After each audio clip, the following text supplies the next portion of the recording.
नमस्कार दोस्तों, मैं हूं सचिन। एक बार फिर से आपका बहुत बहुत स्वागत है हमारे YouTube चैनल जिसका नाम है export import business solutions. Last video में हमने देखा कि बायर को कैसे कन्विंस करें और उनसे डील कैसे करें। आज की वीडियो में हम देखेंगे कि बायर के द्वारा दिए गए ऑर्डर को जब हम रेडी कर लेते हैं तो उसको बायर तक कैसे पहुंचाएं। तो चलिए शुरू करते हैं। जब हम माल को रेडी कर लेते हैं तो अपने वेयर हाउस से बायर के वेयर हाउस तक या बायर तक जब हम माल को पहुंचाते हैं तो उसको लॉजिस्टिक बोलते हैं। तो लॉजिस्टिक हम तीन तरीके से कर सकते हैं, जिसमें पहला है बाई एयर, दूसरा बाई सी और तीसरा है बाई रोड।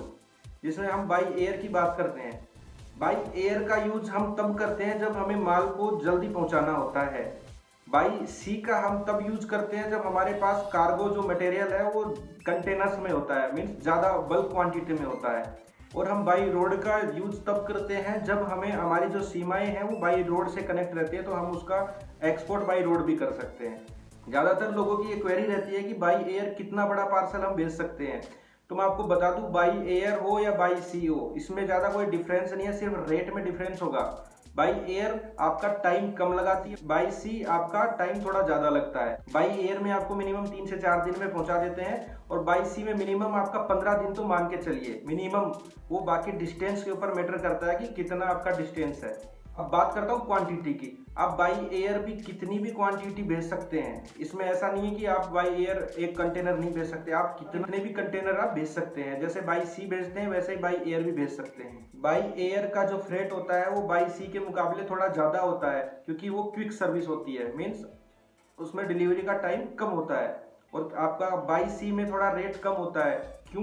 क्योंकि बाई सी में एक साथ काफ़ी सारे कंटेनर्स जाते हैं, जबकि बाई एयर एक साथ थोड़े कम कंटेनर जाते हैं और वो जल्दी भी जाते हैं। इनका जो रेट है वो आपके कार्गो के ऊपर डिपेंड करता है कि आप कितनी क्वांटिटी में उनको दे रहे हैं। ऑब्वियस सी बात, अगर आप बल्क में देंगे तो आपका जो रेट है वो थोड़ा सा कम आएगा। जब आप बाई रोड लॉजिस्टिक करते हैं या शिपमेंट भेजते हैं तो आपको शिपिंग कंपनी आपको LR देती है, जिसको बोलते हैं लोरी रिसिप्ट।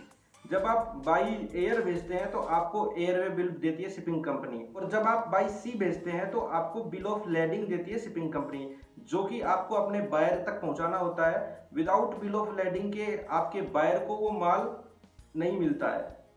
पार्सल चाहे छोटा हो या बड़ा हो, वो आप बाई एयर भी भेज सकते हैं और बाई सी भी भेज सकते हैं, बाई रोड भी भेज सकते हैं। जब आपको अपने गुड्स को भेजना होता है, शिपमेंट करना होता है, तो आपको अपने दिए गए टाइम के अनुसार, जैसे आपको ऑर्डर मिलता है उसमें डिस्पैच टाइम होता है कि हमें इस डेट तक हमें डिलीवरी मिलनी चाहिए, तो उसके अकॉर्डिंग आपको अपने CHA से कांटेक्ट करना पड़ेगा। उसके अकॉर्डिंग आपको अपना शिपमेंट बुक करवाना पड़ता है। तो मैं आपको बताता हूँ कि ये किस प्रोसेस से होके गुजरता है आपका शिपमेंट। सबसे पहले शिपमेंट और ये गुड्स आपकी ये वेयर हाउस से ट्रक में लोड होते हैं, उसके बाद ये पोर्ट तक जाता है। पोर्ट के बाद ये कस्टम क्लियरेंस होता है। कस्टम क्लियरेंस आपका CHA करवाता है, जो अपनी फीस लेते हैं और आपका पूरा काम करवाते हैं। इसके बाद अगर आप बाई सी भेज रहे हैं तो ये वहाँ पे शिप में लोड हो जाता है। अगर बाई एयर भेज रहे हैं तो ये एयरप्लेन के अंदर लोड हो जाता है। लोड होने के बाद आपकी फ्लाइट या आपका शिप दूसरे पोर्ट तक पहुंचता है। वहां से आपका जो बायर होता है वो आपका कस्टम क्लियरेंस करवाता है या CHA की मदद लेके करवाता है, और वहां से आपका बिल ऑफ लैंडिंग या एयरवे बिल दिखा के वहां से अपना पार्सल है, अपना गुड्स है, वो कलेक्ट कर लेता है। तो ये प्रोसेस होता है आपका शिपमेंट पहुंचने का। तो आशा करता हूं कि मेरे द्वारा दी गई जानकारी आपको समझ में आ गई होगी। अगर फिर भी कोई क्वेरी रह जाती है तो आप नीचे दिए गए कमेंट बॉक्स में जाके अपनी क्वेरी पूछ सकते हैं, मैं आपका जरूर रिप्लाई करूंगा। नेक्स्ट वीडियो में मैं आपको बताऊंगा कि जो कंटेनर आप भेज रहे हैं उसकी कॉस्ट का कैसे कैलकुलेशन करें। तब तक के लिए देखते रहिए हमारा यूट्यूब चैनल। धन्यवाद।